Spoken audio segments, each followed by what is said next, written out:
Hey, everybody, and welcome to the last IT podcast in the world, where we banter about life in corporate IT, tech in general, business, leadership, how IT can be great, not just good or fair, and anything else we want to talk about along the way, as you'll see during our banter segment today. I'm 𝗍𝗵𝗶𝗹𝗏, head of Alt CIO Consulting, who is our sponsor, and he's Derek Johnson. Hey, Derek, how are you? Doing good. Hey, you changed up your hat. Yeah, got the Walgreens/Washington Nationals hat today. It does look like the Walgreens logo. Is that? I'm Man. surprised there isn't some copyright issues there, but Yeah. And you're not from Washington. Why are you a Washington guy? yeah, well, I went on a trip there last week, so when in Rome, got to get the hat. So Awesome. Hey, speaking of hats, I'm wearing the Podcap of the show. If you can't see on audio, it's got the letters O and C with sort of some wildlife scenes embedded in them. And this is the hat of an outfit called Outdoor Colorado. They're a Colorado nonprofit organization that provides outdoor adventures for you through hunting, fishing, and conservation education.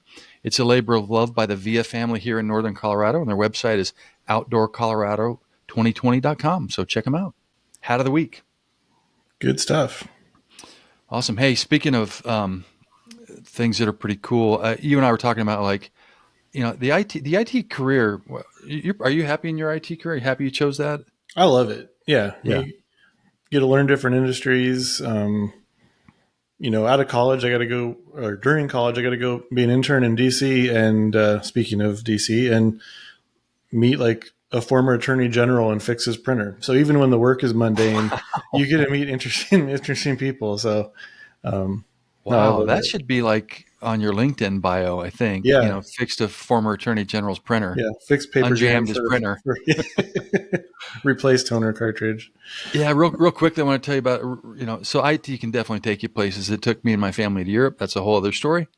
But this weekend I was camping. My wife and I are camping up at mountains here in Colorado, obviously, and got to talking to the couple in the campsite next to me. He does IT too. Really? Yeah, he's the IT manager for the South Pole. And I was like, pardon me?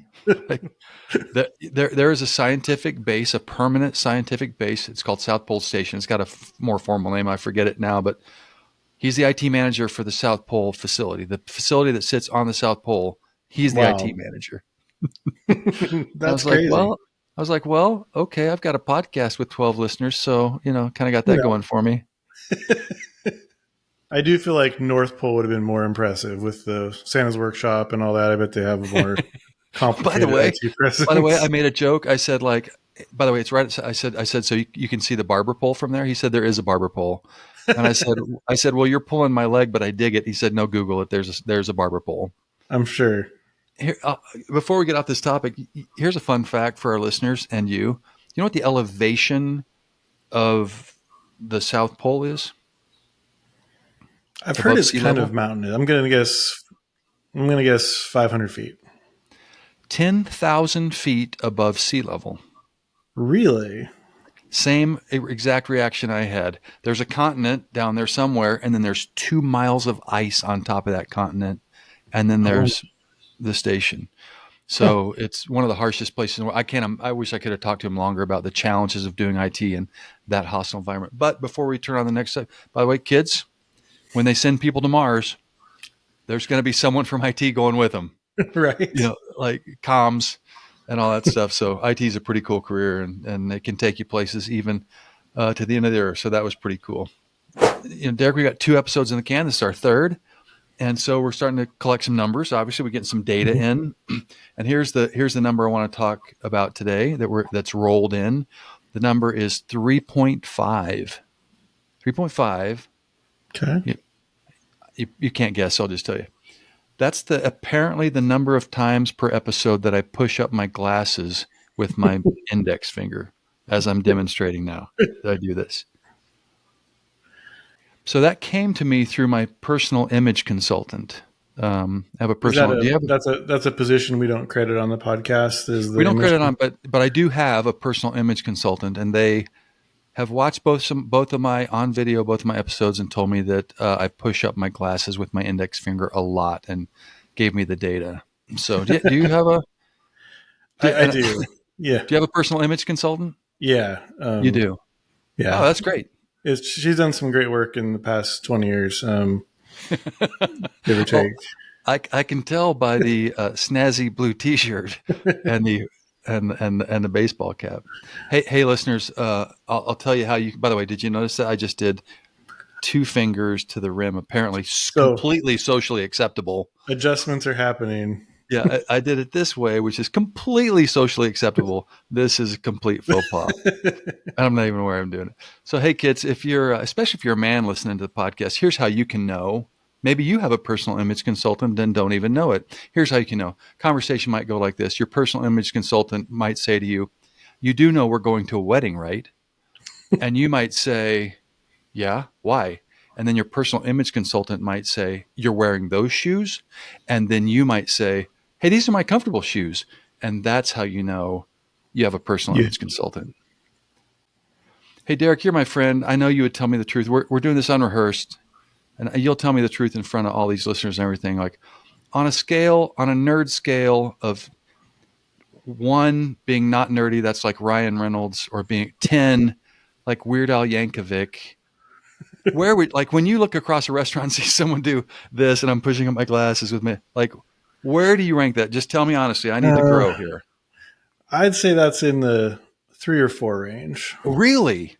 Yeah. I don't My think it's personal image consultant puts it right at about an 8.5. But I also work in IT, so maybe Maybe you're just yeah. deconditioned to it. Okay, so all right. As long as you don't do it more than 2.5 times per podcast, maybe. Oh, see, I'm above my numbers. Yeah. Okay. All right. I appreciate that. All right. Awesome. Thank you. I'll try to be better. All right. Hey, next banner topic. On the last episode, I talked about that I was trying to do subliminal marketing for dummies to really bump up the listens and likes and subscribes, and it didn't seem to work that great. So I threw that book away. Got another book. Always working on my marketing game. You may not know this, but like getting people to feel angry apparently draws attention.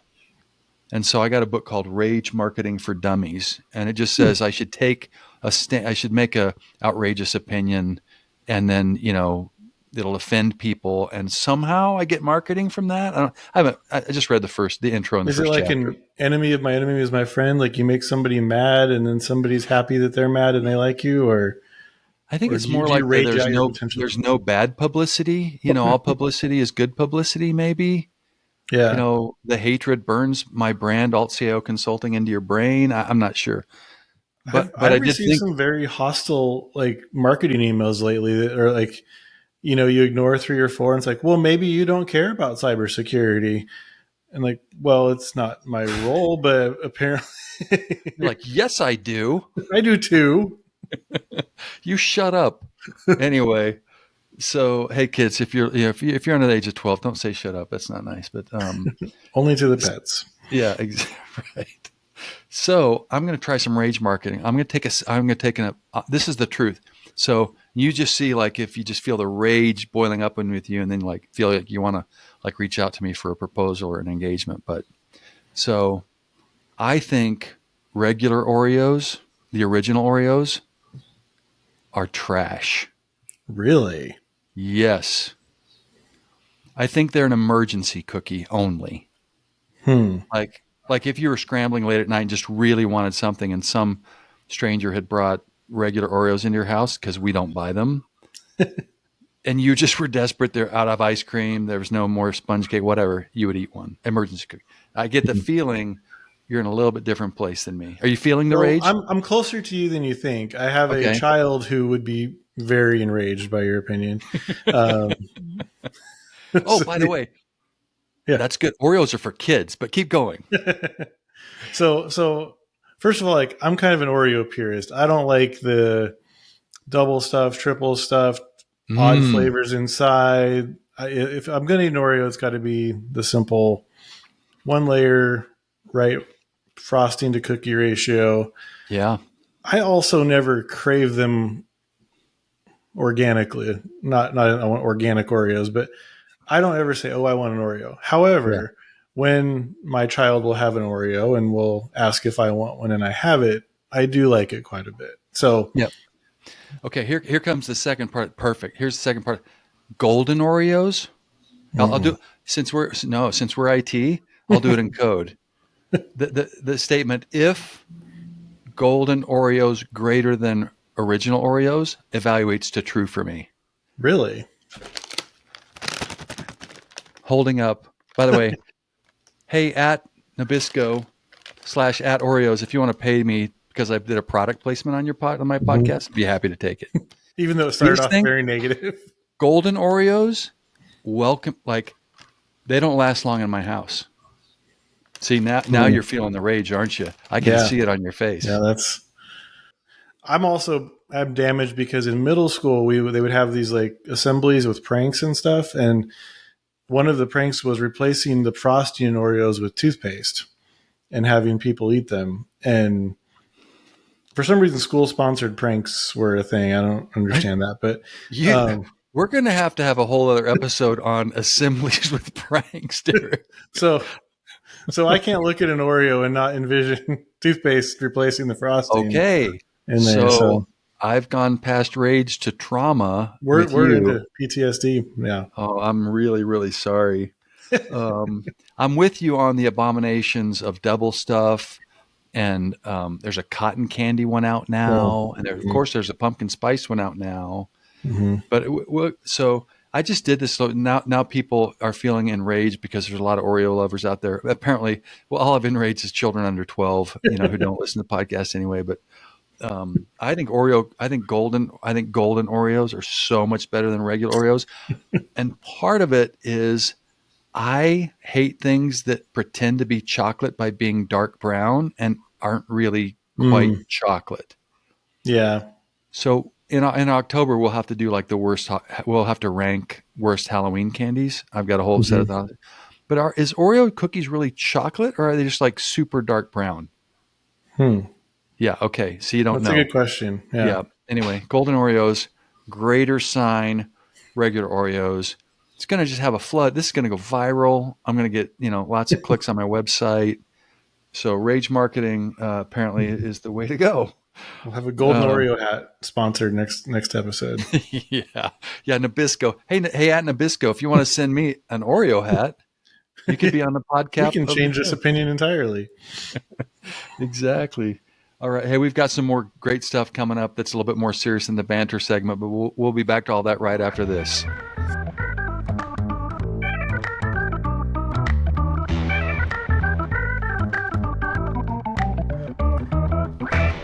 All right. Hey, everybody. We're back. Going to do a little catch up on last episode. I introduced kind of this bigger theme that IT is a philosophy, or that different IT leaders have different IT philosophies. And that might be a new concept for people.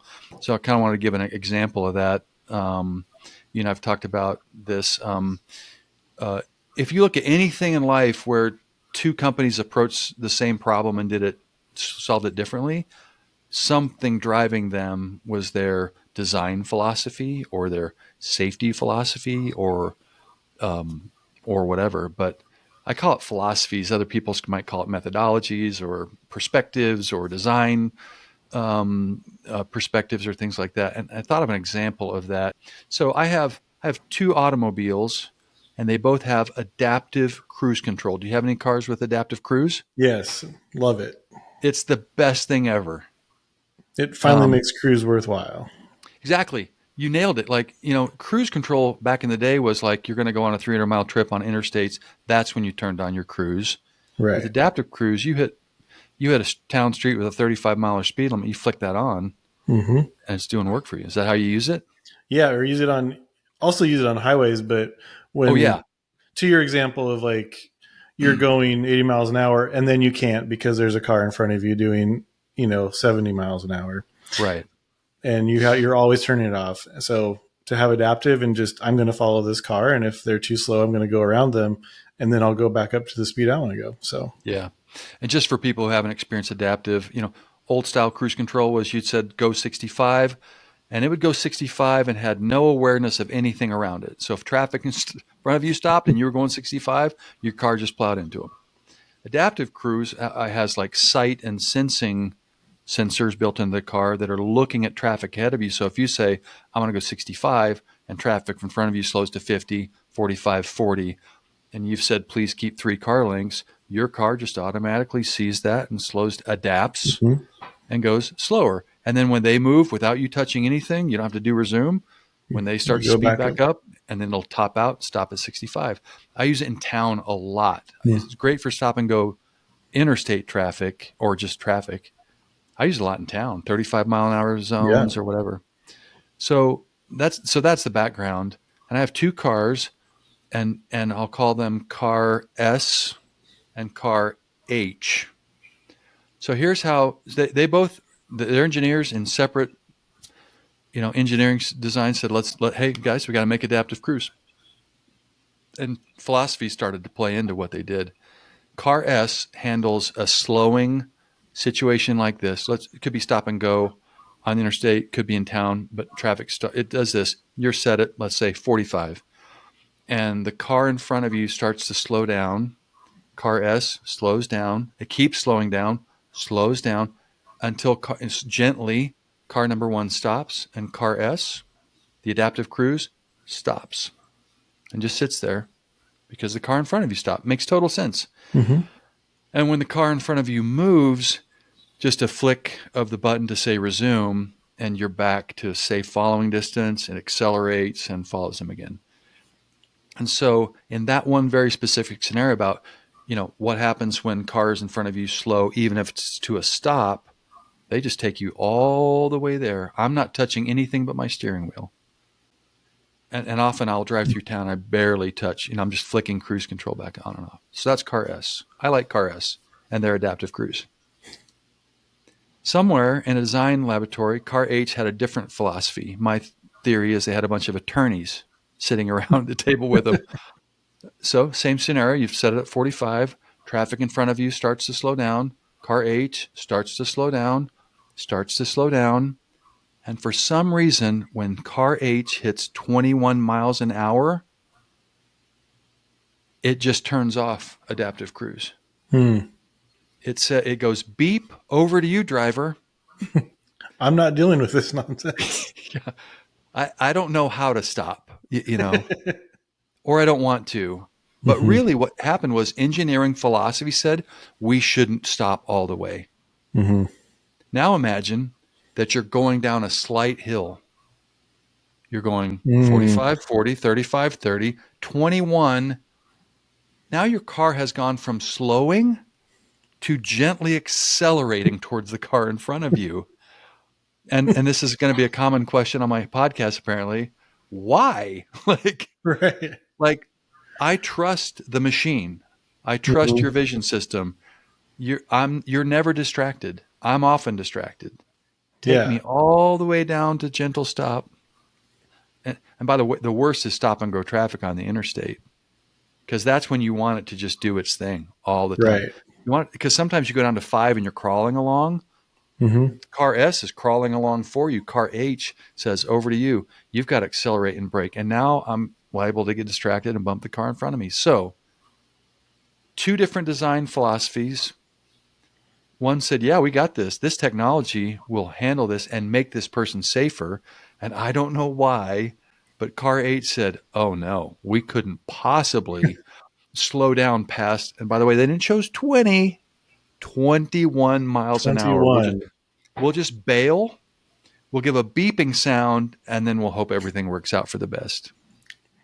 Because there might be more accidents, but we won't be responsible for them. Isn't it weird? Why? Do you know? Does that make any sense to you? I mean, I wonder if that is, if there is some sort of analytics of, there's a lot of accidents with under 20 miles an hour, and I don't want to be responsible for it. It feels like something that greasy. Or it feels like maybe it felt like a hard engineering problem, and instead of solving it, they avoided it. I mean, rush to get to market. Maybe but here's the kicker. Car S, the one that does it extremely well, is 4 years older than car H. So you would expect that things get better. Right. Or you're behind. Yeah. Yeah. I don't know. Interesting. But that's a philosophy. And so, that's a design approach. That's a a posture. It's a worldview about how should adaptive cruise control work, and and IT is the same. How should IT work? How should we implement cybersecurity? How should an ERP project be run? How should the staff of IT treat our customers? All of that is philosophy. And so I talk about that a lot. And that's just one example. Yeah, that's a great point, because everyone has an IT philosophy, whether they know it or not. Yeah. Yep. Maybe they learned it from their predecessor. Maybe they haven't thought about it. Maybe, they haven't read books about it. I don't know. And there's a lot of great ones out there. I'm not saying, mine is the only right one. I've got plenty I can learn too. But that's kind the of nature of philosophical discussions, right? exactly everything's pros and cons, and you've got to sort of stake out what's important to you and what your values might be. Another word, like the values of a design team, like we trust the technology in the adaptive cruise versus we don't trust our own technology. Like we trust the driver. I'm like, you trust me more than like the computer? Why? Why would you? Anyway, that's philosophy. As we transition to the badIT segment, remember, badIT is like Roy Kent from the Ted Lasso show. They're both everywhere. So we'll be right back after the bumper music. It's here. It's there. It's really everywhere. badIT. badIT. It's here. It's there. It's really everywhere. badIT. badIT. Okay, everybody, welcome back to the podcast. Now it's the hashtag badIT segment of the show, where we talk about things that drove us crazy in some technology that we've noticed or someone's told us about. I have a pretty quick one, Derek. I have to pay sales tax for certain things that I do to the state of Colorado. First of all, none of my business involves sales tax. That would be if I sold like hardware, which I don't, but I have a license. It's a long story. Even if you owe zero sales taxes, you have to file a zero every quarter so that they know they've heard from you. Fine. That's totally fine. So I logged on to the state of Colorado. Hey, at state of Colorado, Revenue Online. Hope you're listening. The government's easy to pick on. So I went to go file my taxes. You can do it online. Good for them. It's a spreadsheet that you upload. But before, I hadn't logged in for a while.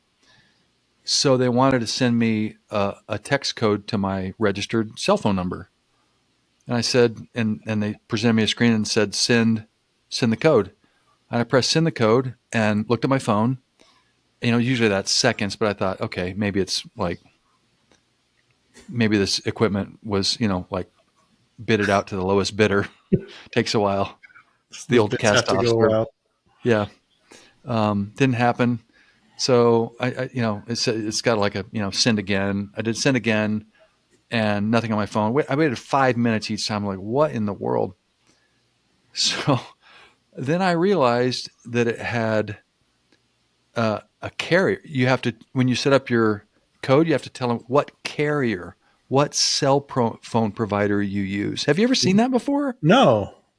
Not just your number, but like, is it Verizon? Is it AT&T? Is it T-Mobile? Is it blah, blah, And I thought, here's the thing. I changed from at Verizon because you're too expensive to at Mint Mobile because at Ryan Reynolds, welcome to come on the podcast, at Ryan Reynolds. He's number one on the not nerd scale. We think you're not nerdy, so. We think you're not nerdy. Your commercials are great. But I got just as lousy bandwidth at my house for half the price. Like, sure. Yeah, that's a good trade. I was hoping for better signal at my house, but I changed to Mint Mobile. So from the time I registered for Verizon till I went to Mint Mobile. And so that, I don't know where would the text number go if the carrier said Verizon, but my phone was now Mint Mobile? Why does it matter?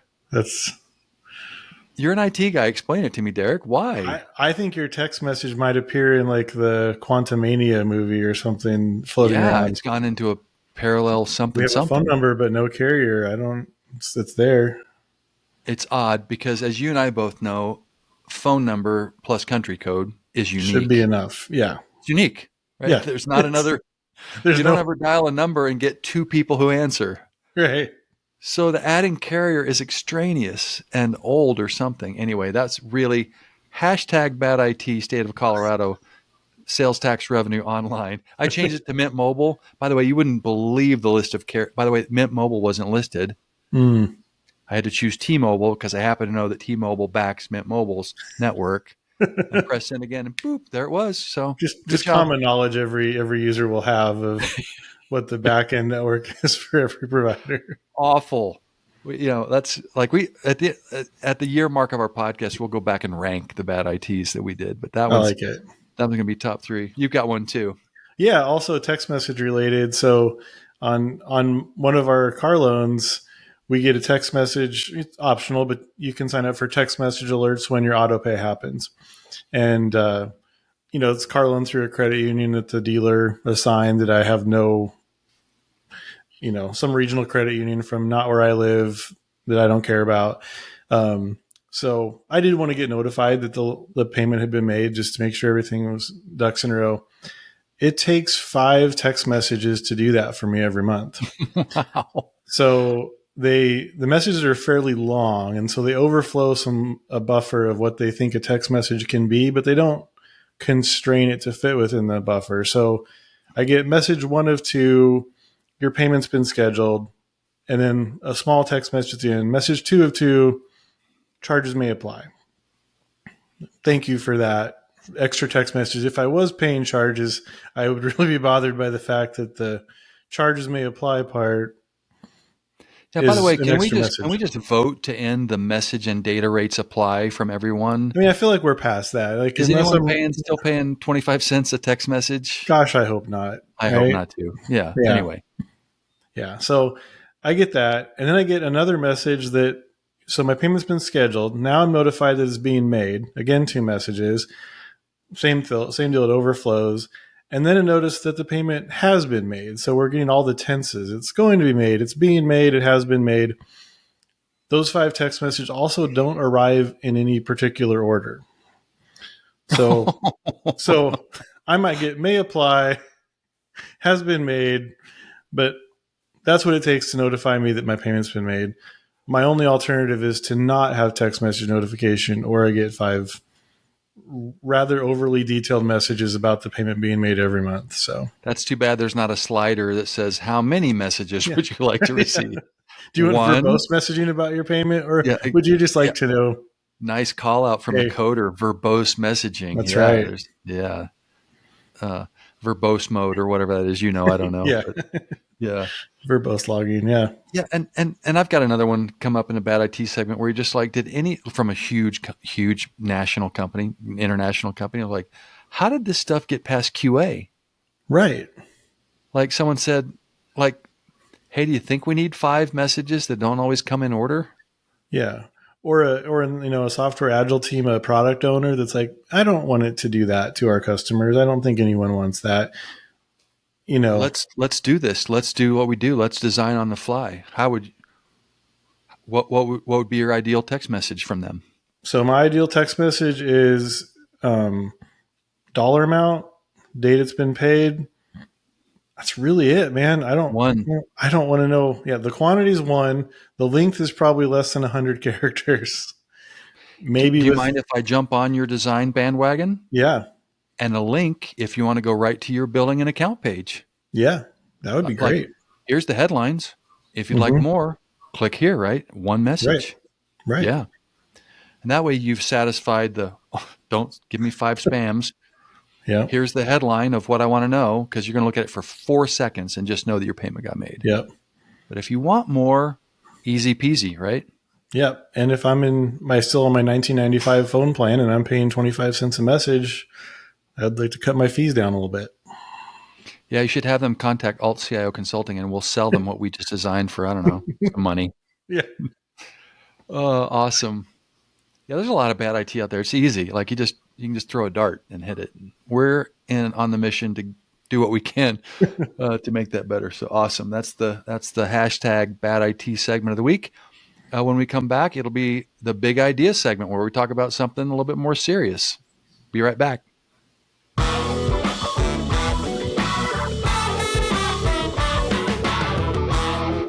Hey, everybody. Welcome back to the podcast, the last IT podcast in the world. I didn't even say that in the intro. It's the last IT podcast in the world.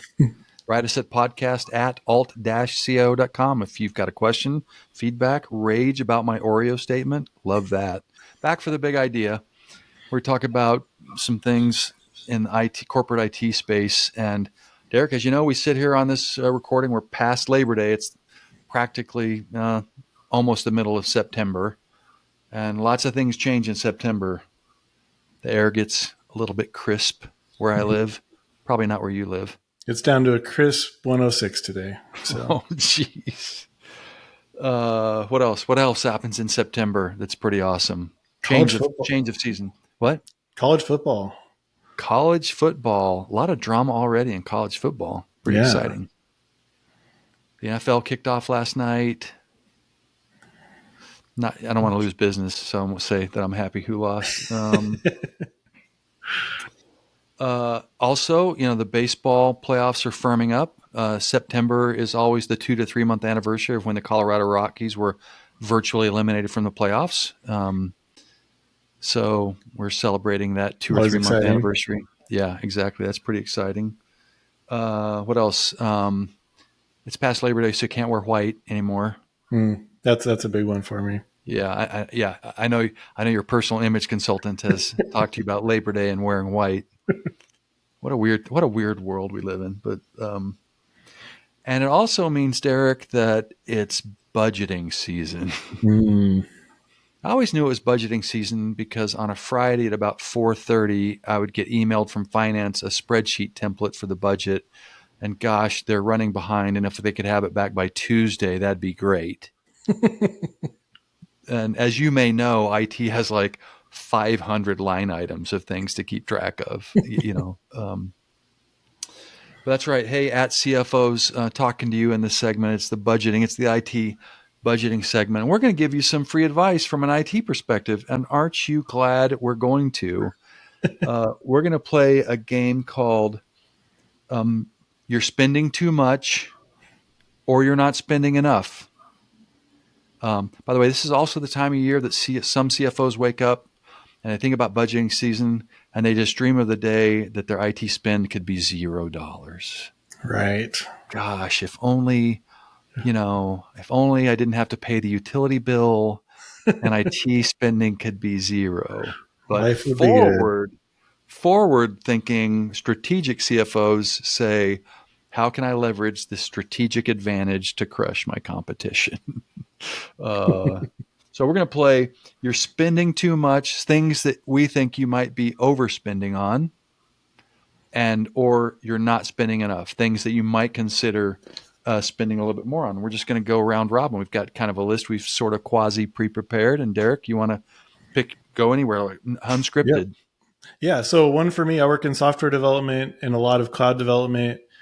One thing that I would say you're spending too much on probably is on-premise servers, if you still have them, or co-located servers. They're expensive. There's a lot of maintenance costs that are hidden with those. Cloud spend will probably be cheaper, but it's harder because you're spending hard dollars.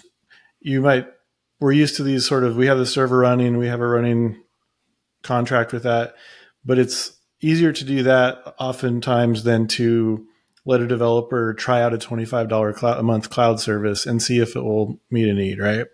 Yeah. So, if you can spend a little bit there and have a little bit of flexibility with some good cloud cost monitoring to make sure it doesn't go out of control, you can probably save some money. Great point. Do a little explainer on-prem versus like a co-location or a data center versus like cloud infrastructure, just real quick. So on-premise, exactly like it sounds, servers on your property, down the hallway, refrigerated room somewhere in your building, right? Someone can walk into it, hopefully very well protected. Co-located is someone else has that room that's very good at taking care of those rooms. Maybe you go visit it periodically to put in new hardware or have them do it for you, but it's still your servers, physical servers that you buy and take care of. And then cloud is still probably all of those things.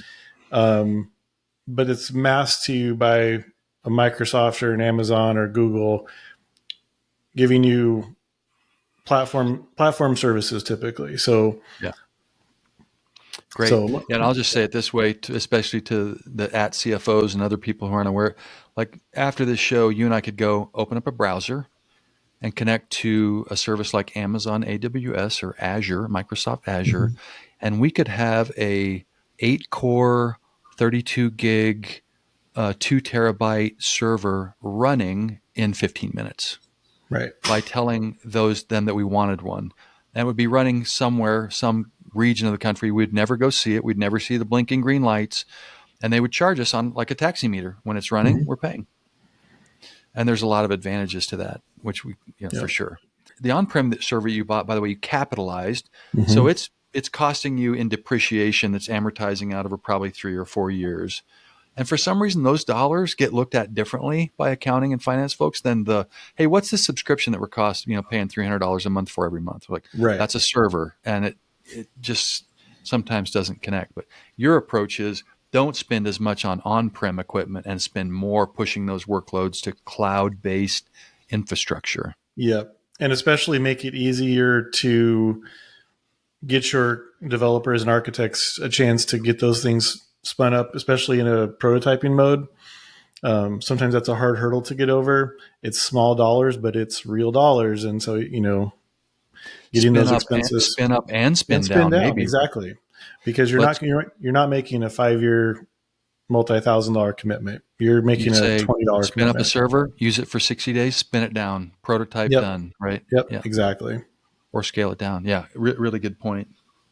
Awesome. Is my turn? Yeah. I believe so. I'll do one. You're spending too much on cybersecurity insurance. This one's a little bit complicated. And you're not spending enough on actually the cybersecurity technologies and licensing that will truly make you secure. And here's how those work together. First of all, cybersecurity insurance has gone up 30 to 50% every year for the last 3 or 4 years. But when you file for cyber insurance, you fill out this long questionnaire. It's like them looking at your house and seeing if you have a sprinkler system or a fire, smoke detectors or a security system. It's the same thing, but it's really long and they're getting longer. And so I'm not saying you shouldn't have cybersecurity insurance. I'm saying you should reduce your spend there by answering the questions more thoroughly because you invested in the cybersecurity licensing and technologies that most importantly, they make you more secure. Which is better than, I would assume, filing an insurance claim after something bad happened. Exactly. And I, sort of my philosophy, back to philosophy, my philosophy is it's okay to overspend a little bit on cyber.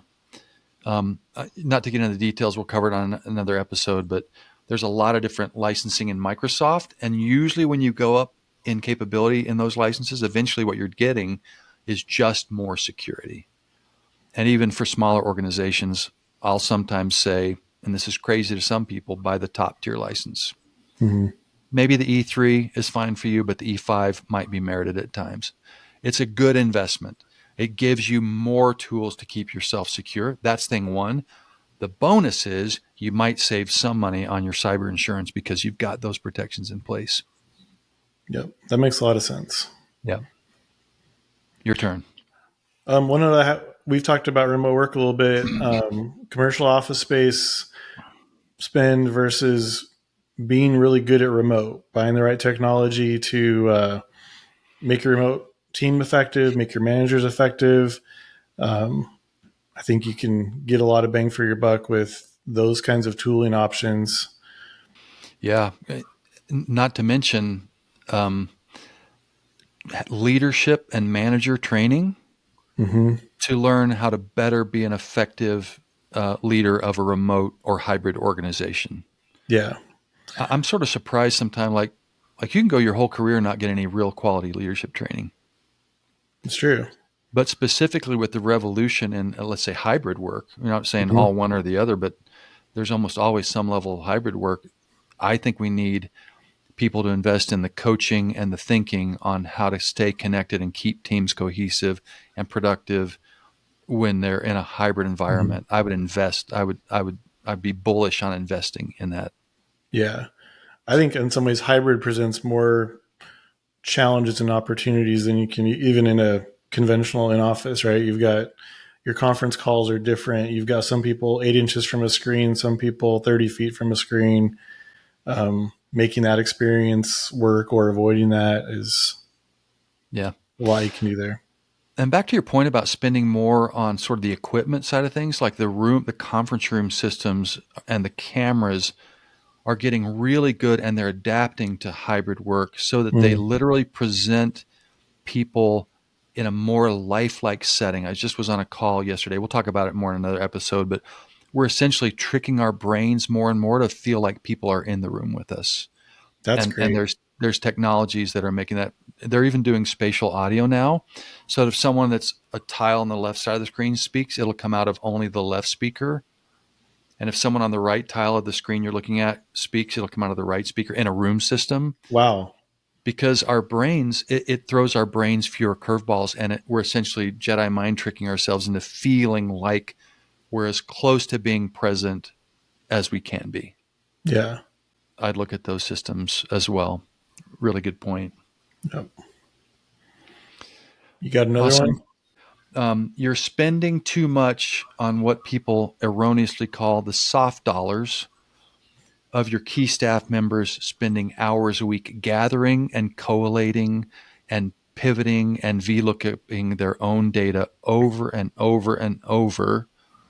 And you're not spending enough on generally centralized IT analytics staff, data architects, and people who can automate data gathering and presentation to your high-paid staff who should be doing other things. Yep. McKinsey says something like people spend 20% of a week gathering the information that they need. Wow. That's not analyzing it. That's just downloading it from. They download it from the ERP and from the e-commerce platform, and then they pivot it, and then they bring in their pricing, and they're manually doing that to present a report to leadership to know how the business is doing, presumably. And most of that could be automated if you would invest in the tools and the staff in IT to value those people's time to do other things. And I think as an added benefit, you will net be cheaper and you'll have more consistent, reliable results. Anytime you have a manual process, it's not going to get repeated at the same time because like we talked about with cars, people make mistakes. Automated processes are consistent. Yeah. Hey, I'm pivoting. That was my last one. Do you want to have one more? I think I'm good. Okay. For today. Awesome. We've got a whole list here, but the point is, we're giving specific examples, but like IT spend led correctly is a strategic spend. It's automation, it's streamlining, it's efficiency, it's strategy. And, if you look at it as utility, like my water heater broke and I have to replace it, as opposed to I'm investing in making my company better, faster, stronger, and freeing up all kinds of thought leaders to be able to do what they do best instead of labor with manual effort, you're going to be better. So, final bit of advice, whatever your IT leader asks for this budget season at CFOs, just say yes. Just go, trust them. It's easy. Just say yes. They're good people. Exactly. All right. Well, hey, that's a wrap on the show. So time for the wrap up, and where we always ask, what did you learn? What's your takeaway? I always ask you first, Derek. Yeah. So I actually didn't know that adaptive cruise control could go down to 0. And you must have a car H. I have a car F. Yes. Yeah. Yeah. Okay. But it might do that. I just haven't tried it. So I'll have to carefully experiment with that. Yeah. Awesome. I learned that Derek went to a school that had assemblies where school staff specifically played pranks on them, and it's traumatized him about Oreos to this day. Yeah. Yeah, just like the struggle is real. That's exactly right. Like all men, Derek won't go to therapy about it. He's just going to be. And that has made him a purist on Oreos, and he disagrees with me strongly about golden Oreos, and we're still friends. Yep. But what an example for our country we are, Derek. We can get along with different opinions about Oreos. Golden. And we can have now watch next week when I have a new guest host, everyone will know. You cross the Oreo line. I will say this, another takeaway that I'm saying is like your IT budget is an expression of your strategy and your roadmap. It's embedded in your budget. If you're Yeah. always trying to if you're always trying to cut like a utility, you don't have an IT strategy. If you're investing in key areas, and by the way, you should be peeling away IT waste and software you're not using and not spending things that are not effective. But your budget, your IT budget tells me a lot about a company and what they feel about the value of technology and automation, all those things is. Yeah. One of my favorite quotes, there's no solutions, only trade-offs. I don't know if I've said that before, but like you have to pick what you're going to have, and cheaper has costs. Exactly. So just approve the budget. Hey, at CFOs, appreciate you listening to the episode. Don't drive IT costs down to zero. You would not like that world. Invest and get people to help you know what the wise investments are. Awesome. Invest in consulting. It's a good investment. Oh yeah. I'm glad you brought that up, Derek. Thank you. Yeah. Maybe bring in a consultant to help you with your strategy and your budget. It's money well spent. Exactly. All right. Hey, thanks everybody for listening. Episode 3 of the Last IT Podcast in the can. Appreciate like and share. Tell all your friends about us. And until next time, Derek, I'll see you next time and them next time. All right. All right.